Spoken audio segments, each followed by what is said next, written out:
네, 시사인의 김은지 기자 모셨습니다. 어서 오세요. 네, 안녕하세요. 오마이뉴스의 곽우신 기자 모셨습니다. 어서 오세요. 네, 안녕하세요. 국민의힘으로 가보죠. 홍준표 전 대구시장이 신천지 개입설을 제기를 했는데 국민의힘 안에서 반응이 어때요? 좀 약간 놀랍다. 뭐가 놀랍다라는 거예요? 그러니까 신천지가 이거 관계가 되어 있을 거라는 얘기가 사실 어제 오늘 나온 말은 아니거든요. 아니 사실 근데 이 비슷한 의혹 제기나 주장은 여러 번 있었어요. 그렇죠. 그런데 이번에 그거를 제기한 게 일단 홍준표 전 시장이라는 거, 그리고 그 출처가 교주인 이만희 씨를 직접 별장에서 만나서, 그러니까 사실 이건 시점과 장소가 굉장히 구체적이잖아요. 그러니까 어쨌든 관련 말이 굉장히 신빙성이 있다는 것이고, 심지어 이후 신천지 신도들 명의로 이제 그 성명이 나온 걸 보게 되면은 사실상 만난 사실도 인정하고 있고, 당원들로 가입한 사실도 인정을 하고 있어요. 그러니까 사실 이 앞뒤 퍼즐을 맞춰보았을 때 지금까지 물음표로 남아있던 미싱링크를 홍준표 전 시장 거의 채워준 거나 다름이 없기 때문에 당에서는 상당히 이런 얘기를 왜 지금 이제 와서 이렇게 하지? 라는 당혹감이 좀 많이 느껴지죠. 그러니까 그 물음에 대한 답도 스스로 냈을 거 아니에요. 국민의힘 안에서. 뭐라고들 하던가요?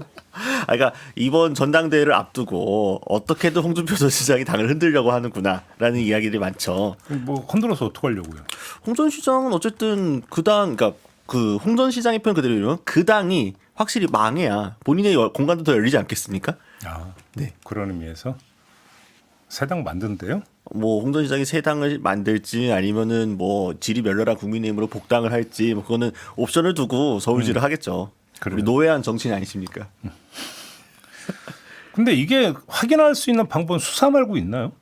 뭐 그렇죠. 게다가 이제 홍준표 전 시장이 알고 있는 수사의 단서들을 조금 더 제공을 하게 된다면 이게 또 못 알아볼 것도 아니거든요. 그리고 사실 이제 뭐 긍정적인 일은 아니긴 합니다만은 당이 압수수색을 당했던 경험이 처음이 아니기 때문에 당원 명부를 스스로 제출하거나 혹은 이에 준하는 또 다른 강제적인 수사가 있다고 한다면 못 알아볼 것도 아니다라는 생각이 들고요. 그러니까 홍준표 전 시장의 속내라고 한다면 결국은 이제 한번 흔들어 보겠다라고 하는 취지일 것 같아 보이는데요. 그 아가씨라고 하는 영화 있거든요. 박찬욱 감독. 굉장히 유명한 대사가 있습니다. 내 인생을 망치러 온 나의 구원자 뭐 이런 것들인데요. 사실 어제 오늘 일은 아닙니다. 말씀처럼 이렇게 종교단체들이 한 번에 들어왔다라고 하는 것들이 많았고 거기에 대한 문제 제기를 했던 일각의 이야기가 있었기 때문에 이번에 좀 해소할 필요가 있지 않나라는 생각도 들고요. 그런데 어제 이런 보도 있었잖아요. 그래서 가입에 따르는 그 교인들 명단 엑셀 파일로 정리된 거 있다. 그죠? 대조하면 금방 나온다. 예, 특히 신천지 관련해서는 CBS가 오랫동안 그리고 아주 집요하게 기사를 써온 바가 있기 때문에 그러니까 의지만 있다면 못할 수사나 어려운 수사는 아닐 수 있을 거다라는 생각이 들긴 합니다. 근데 통상 종교와 정당이 결합된 이슈이기 때문에 잘 건드리지 않고 넘어갔던 부분이 큰 거죠. 근데 신천지도 가입했다고 그래. 정광훈 추종자들도 가입했다고 그래. 전환길 추종자들도 가입했다고 그래. 그럼 몇 명이에요 도대체? 그러니까 아마 그 각자가 또 이게 보면 어떻게 보면 신천지나 이런 쪽 입장에서는 우리가 이만큼 많이 가입시켰어.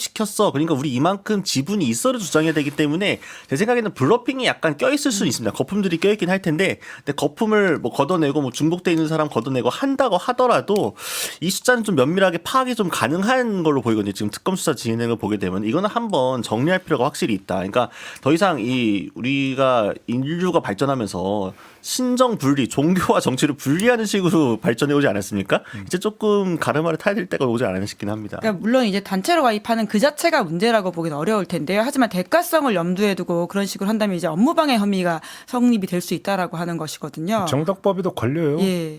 예. 그리고 이제 그러다 보니까 당장 국민의힘에서 어제 반박을 했는데 사실이 아니라고 이야기를 하고 있긴 하지만 이게 결국 수사로 밝혀야 될 부분이 아닐까라는 생각이 들긴 합니다. 사실이 아닌 줄 어떻게 알아요? 본인들이 대주해봤대요 그러면? 그러니까 대주하고 나서 사실이 아니라고 해야죠. 그렇죠. 네. 그거지. 그잖아요 순서상. 네. 또 하나 조금 전에 성일종 의원한테도 이거 그러니까 그 질문했었는데 당무감사위원회가 권영세 이양수 징계 요청을 했잖아요.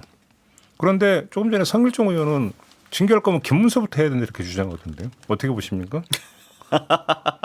성일종 의원께서는 한덕수 전 총리를 굉장히 옹립하고 싶어했던 사람 중에 한 명 아닙니까? 그렇죠. 그러다 보니까 김문수 후보에게 좀 감정이 남아 있는 게 아닌가 싶긴 하네요. 물론 이제 김문수 후보도 자유롭지는 않은데 아니 그러니까 20몇 번을 즉각 단위로 한다고 해놓고 안 지키지 않았느냐? 네, 그렇죠. 그것도 맞죠. 그렇기 때문에 지금 김문수 후보가 전당대에 나온다고 할 때 여전히 좀 꺼림칙해한 사람들이 있는 것도 많은데 그건 이제 정치적 후과이기 때문에 사람들이 정치적으로 판단하는 문제인 거고 사실은 그때 한번 다들 기억해 들어보시면 아시겠지만 갑자기 이제 진영이 통합되고 야 세대와 진영과 모두 아울러가지고 모두가 한 마음으로 김문수를 응원했던 시즌이 또 올까 싶을 정도로 그 순간만큼은 많은 사람들이 김문수 후보를 응원하지 않았습니까? 그럴 정도로 김문수 후보는 어떻게 보면 그 당시에 피해자인 거잖아요. 이 후보 간의 파문에. 그러니까 정치적으로 본인이 내가 전당대 경선 기간에는 이렇게 약속을 했는데 그러니까 경선이 끝나고 나서는 말을 뒤집었다. 이건 어쨌든 비판받을 마땅한 행위지만 그게 후보 교체 대상이 되느냐? 그건 이미 법원에서도 제동을 걸었던 거잖아요. 그러니까 근데 사실 뭘 다시 그러니까 되돌아갈 필요 없이 당무감사위원회가 중징계를 요청을 했다. 예상했어요? 그걸 예상했어요? 글쎄요, 저는 그러니까 어떤 식의 액션이 있을 거라고 보았는데 뭐 이렇게 좀 세게 나온 건 사실이죠. 그 배경이 궁금한 거 아니에요, 사실은? 어차피 안 될 거니까. 세게 지를 수 뭐 있잖아요. 이렇게 간단해. 그러니까 정말로 이게 먹히고 될 거라고 했으면은 오히려 그 수위를 정치적으로 상당히 좀 섬세하게 조율했을 텐데 어차피 당무감사에 이렇게 질러버려도 비대위가 나 몰라라 하고 당사자들 저렇게 하고 있는 상황이면 이게 아무 의미가 없이 그냥 되는 거잖아요. 어차피 안 될 거 지르나 보자 했으면 또 권성동을 왜 뺐어요, 그러면? 권성동 의원 같은 경우에 어쨌든 본인이 책임을 졌다는 거 아닙니까? 형식 논리상. 아, 그래요? 당시에. 나는 물러나려고 했는데 김문수 후보가 물러나지 말라고 했다. 그래서 난 내 역할 최소한번 했다. 이거 피해자라고 할 수 있는 김문수 후보가 그런 식으로 따지면 했으니까. 권영세 비대위원장 그때 물러났잖아요. 그럼 자기 책임 다 한 거지. 그러니까 이제 권영세 의원이 반발하는 거죠 이제.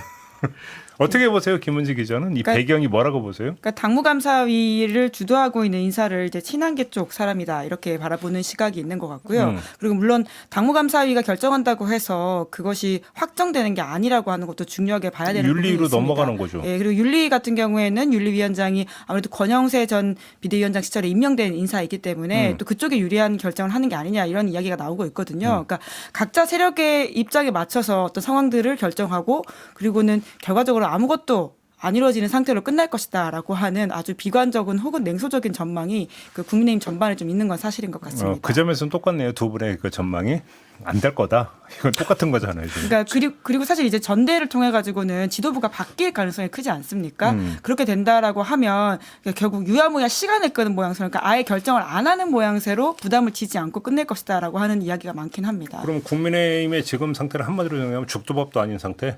이런 겁니까? 그렇죠. 지금 뭐 양쪽이 이렇게 충돌하면서 지금 혁신도 아니고 혁신이 아닌 것도 아니고 혁신을 뭔가 하고 싶긴 한데 실제로 하고 싶진 않고 아무튼 이 복잡하고 모순적인 감정들이 충돌하고 있는 거잖아요. 뭐 이렇게 지지부진한 상황이 계속 될 걸로 보입니다. 그러면 새 당대표를 뽑으면 좀 나아질까요? 어떻게 전망하세요? 그러니까 아까도 말씀드렸던 것처럼 누가 되는지 따라서 좀 다를 수는 있을 텐데요. 그러니까 최대한 갈등 요소는 뭉개고 가려고 하는 것이 다음 지도부의 선택의 가능성이 높아 보이긴 합니다. 게다가 이제 그런 것에 가장 결정적 분기점이 될 수 있는 한동훈 전 대표가 출마를 하지 않았잖아요. 그러면 남은 주자들이 과연 그만큼의 선택을 할 것인가에 있어서는 오히려 좋은 게 좋은 거지. 그리고 특히나 이제 지방선거가 다가오고 있고 우리가 외부적과 싸우는 거 더 중요하다라는 논리가 더 크게 작동할 겁니다. 그것은 곧 이제 대민주당 혹은 대여당 투쟁일 거기 때문에 과연 그것이 쉽게 손절하고 갈 수 있는 문제냐라고 하는 것이고요. 아까도 저희가 충분히 말씀드렸지만 앞서 이제 다른 쪽 사람들이 많이 가입했다, 당원으로 가입했다는 게 있지 않습니까? 이제 그런 상황에서 보면 더욱더 그렇게 움직이긴 쉬워 보이지 않습니다. 그러니까 이제 아무도 그 책임지라는 얘기 안 하니까 그 부담감을 내려놓고 누가 대표될 것 같아요? 저는 그러니까 안철수냐 김문수냐의 싸움인 거잖아요. 그런 결과적으로는 뭐 다 많이들 난립하고 계시지만 사실 이제 그럼 듣고 있는 장동혁 의원이나 조경태 의원은 섭섭해할 거 아니에요. 화이팅 응원합니다. 선전하십시오. 뭐 1차 컷오프 통과하기를 간절히 바라요. 우리 특히 장동혁 의원이 정말 선전해주길 바랍니다. 장동혁 의원이 선전하면 김문수 후보표를 깎아먹지 않겠어요? 결국 같은 판이 놓고 싸우는 건데 오늘도 뭐 보수 유튜브 연합 어디 거기 나가서 뭐 토론하는 것 같은데 네 그런 것 같더라고요. 그러니까 결과적으로 어쨌든 이게 찬탄대 반탄대에 그러니까 지난번 한동훈 대 김문수와 비슷한 구도로 가게 된다면은 결국 양강 구도로 헤었을 때 결선을 어차피 거친다고 한다면 정리되는 거는 안철수 대 김문수 가능성이 매우 높겠죠. 안철수 의원이 당대표가 된다. 근데 저는 가능성이 좀 있다고 봅니다, 이번에. 그래요? 예. 그 어느 때보다 안철수 후보가 지금까지 손들었던 그 어떤 전당, 물론 모든 전당대회가 상대적으로 다 가능성이 낮았기 때문에 그때는 희박했다면 지금은 희박보단 조금 높은 적절한 표현, 적합한 워딩이라 생각이 안 나는데 아무튼 가능성이 낮지만 지난번보단 낮다.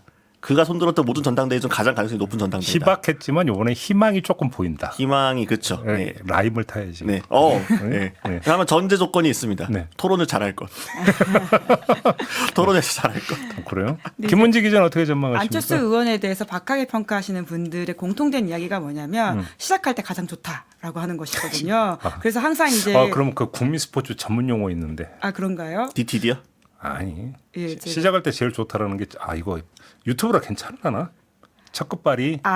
네, 그렇죠. 그러니까 화투에서 쓰는 말, 국민 스포츠, 말씀하신 거죠? 네, 네. 예, 예.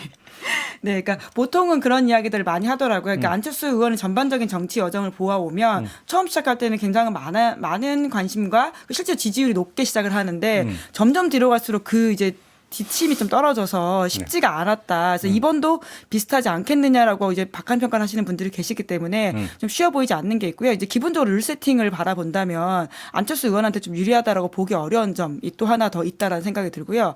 마지막으로 또 꼽아보자면 김문수 후보가 가진 대선에서의 그 어떤 체력이라고 하는 것이 있거든요. 여튼 41%를 득표했습니다.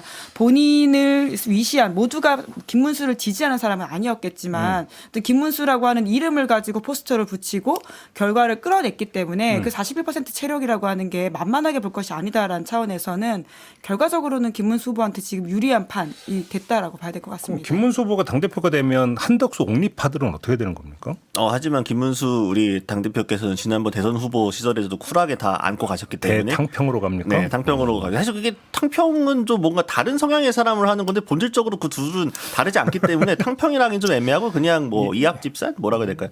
그냥 결탁하는 거죠. 네, 비슷하게. 그러나 5월 동주. 윤상현 의원은 안녕하시대요? 이분 뭐 본인의 말을 뒤집지 않았습니까? 그것 때문에. 근데 윤상현 의원의 특검 진술도 유심히 봐야 될 부분은 결국 장제원 의원을 언급했다라고 하는 부분이거든요.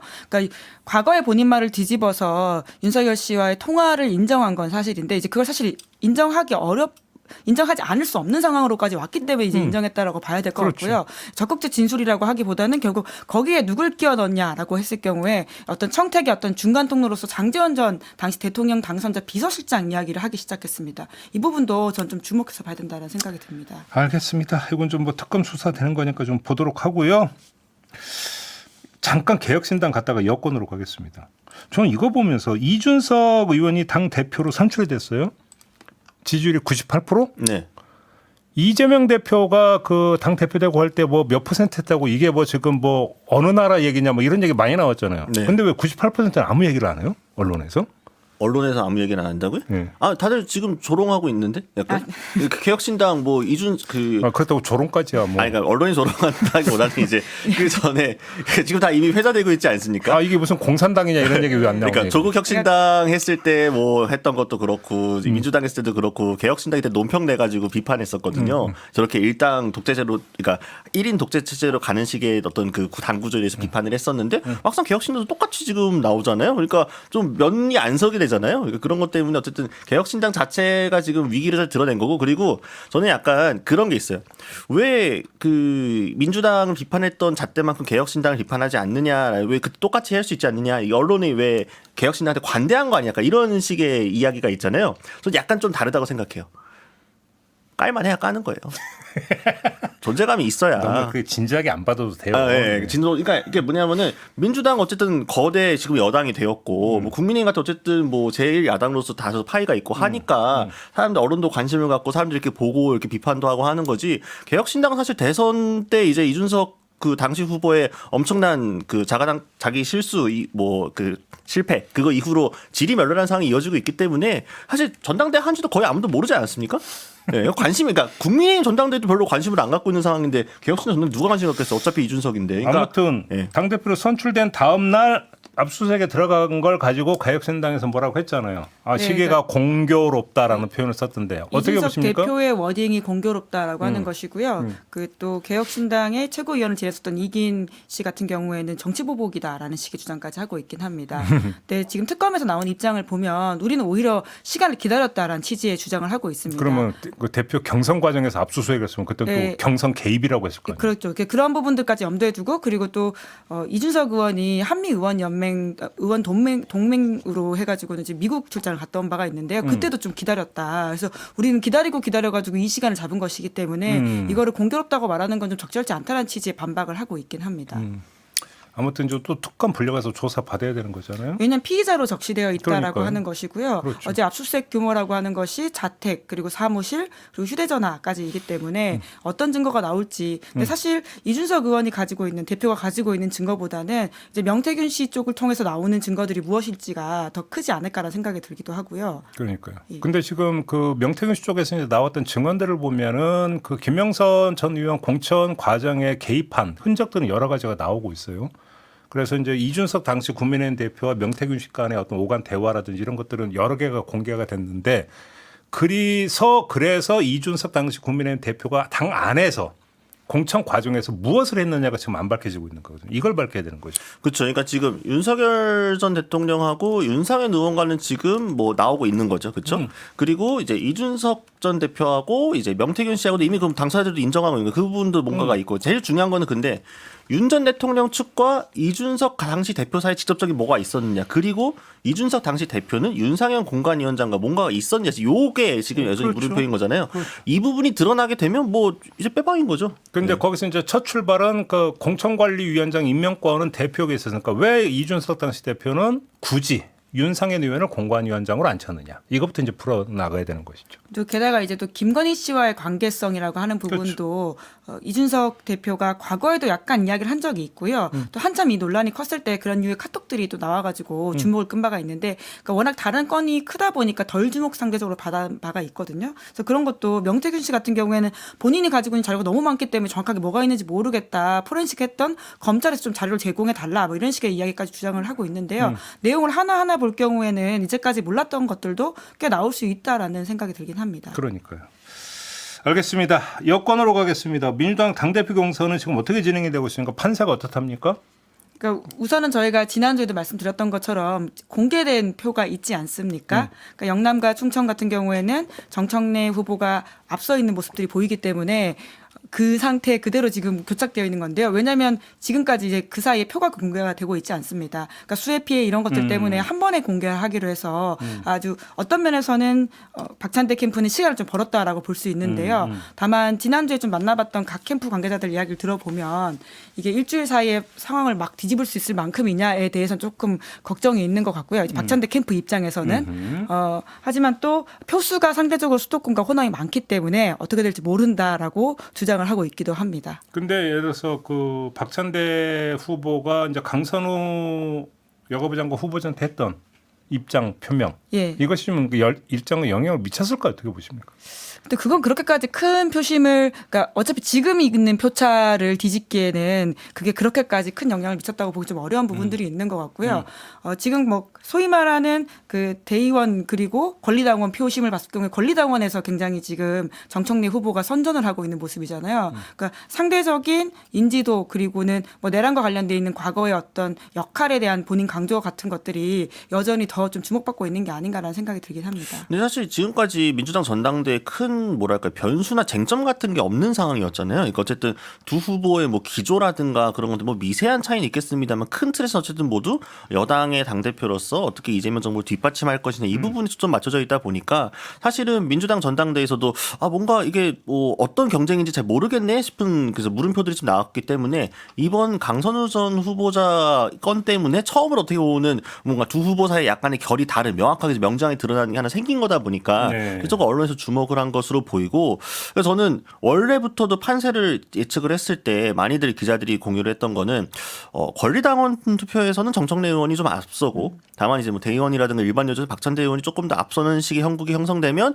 뭔가 근소한 차이로 박찬대 의원이 좀 더 우세하지 않겠냐 이런 생각이 많았는데 막상 첫 뚜껑 열어보니까 그 표차가 너무 심한 거죠. 예상을 했던 것보다. 대의원 비중은 또 줄어들지 않았나요? 그렇죠. 네. 그러니까 이 격차가 어느 정도 선에서 박찬대 후보 입장에서는 좀 방어를 했어야 되는 건데 상당히 좀 많이 나다 보니까 이 기세로 가게 되면 사실은 뭐 물론 호남은 그때마다 전략적인 선택을 많이 해는 당원들이 많이 있긴 합니다만 그래서 지금 구조에서 호남이나 수도권 표심이 크게 다를까. 그러니까 박찬대 후보 쪽에서는 최대한 이거 많이 좁혀서 잃었던 거를 만회를 해야 되는데 요 사이 앞으로 남은 시간 동안에 큰 변수를 만들기가 어려운 판이긴 하다. 다만 요게 또 첫 이 강선우 후보자로 첫 균열을 만들었던 거기 때문에 각 후보자들이 이제 그걸 어떻게 관리하느냐에 따라서 약간의 이제 판세가 조금 바뀔 수도 있고 아닐 수도 있고. 근데 박찬대 의원이 대표가 되는 경우와 정청래 의원이 대표가 되는 경우에 따라서 당이 달라지나요?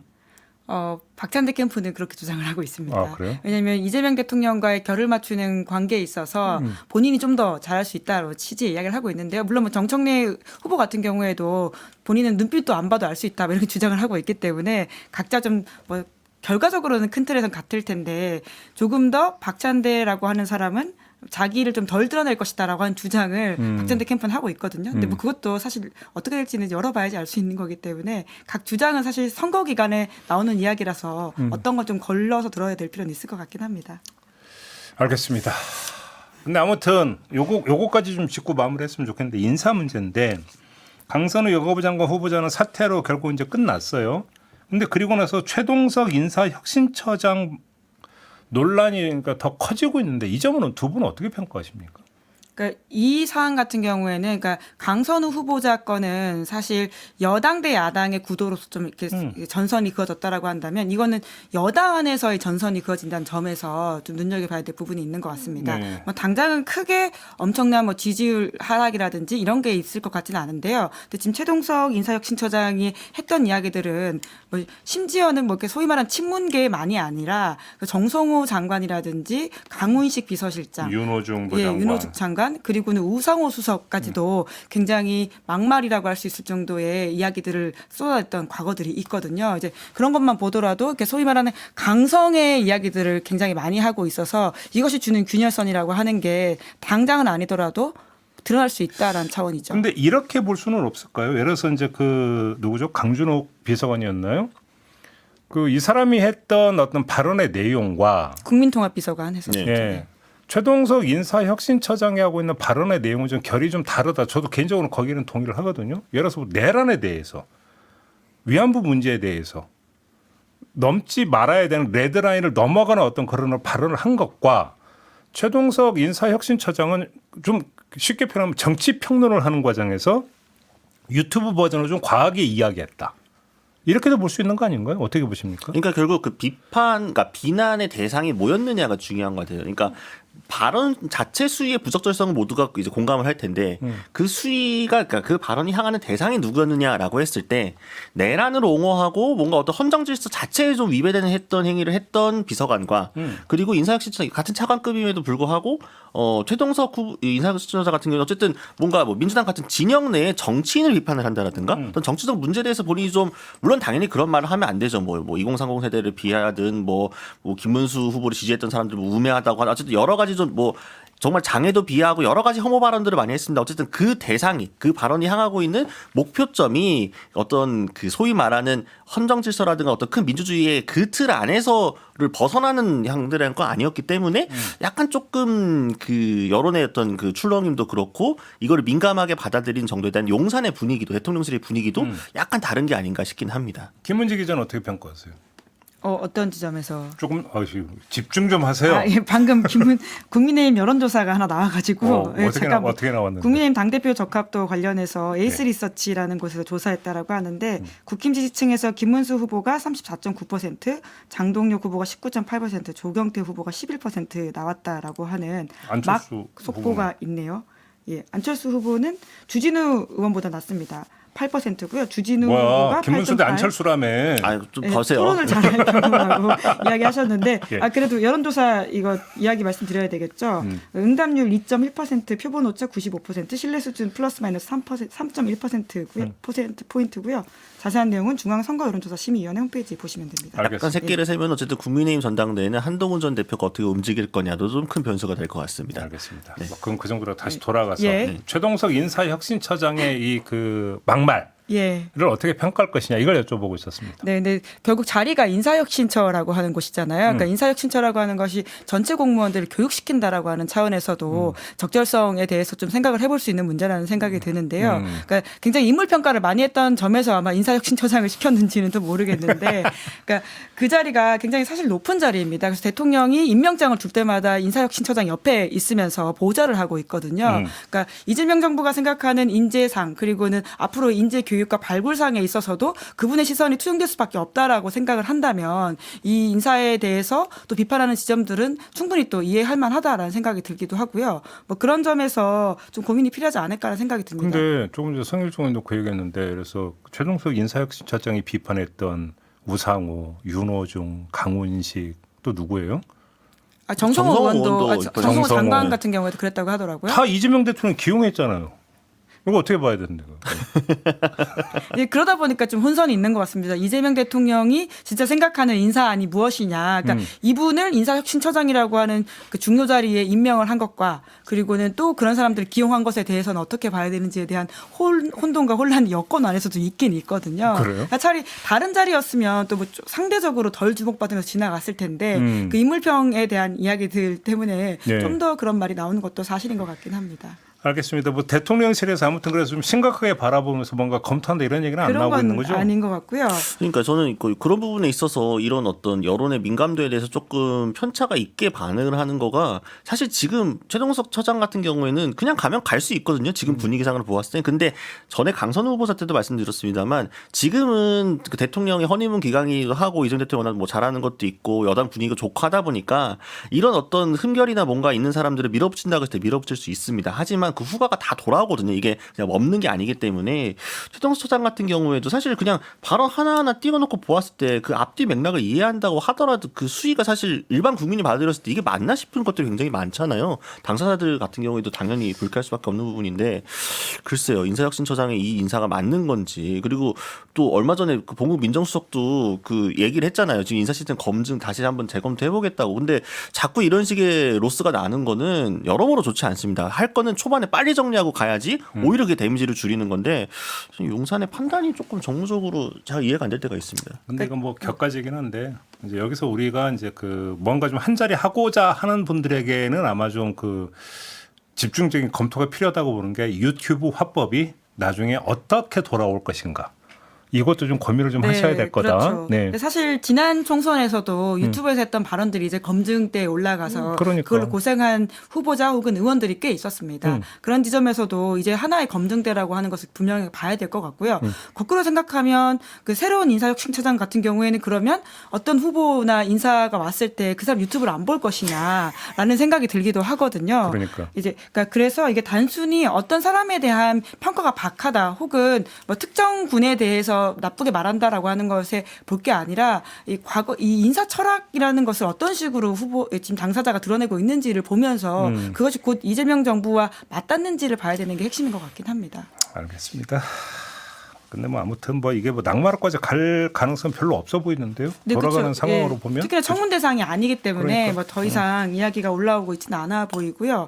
뭐 앞으로 그래서 이제 여권 안에서도 여기에 대한 해명과 사과가 필요하다라는 식의 메시지가 더 강하게 나오고 있지 사태까지는 뭐 일부 사견을 전제로 이야기하시는 분들도 계시긴 하시지만 그렇게 또 이야기가 되고 있지는 않아 보이긴 합니다. 알겠습니다. 자, 오늘 이야기는 좀 이렇게 마무리하죠. 두 분 수고하셨습니다. 네, 감사합니다. 감사합니다. 저도 물러가겠습니다. 고맙습니다.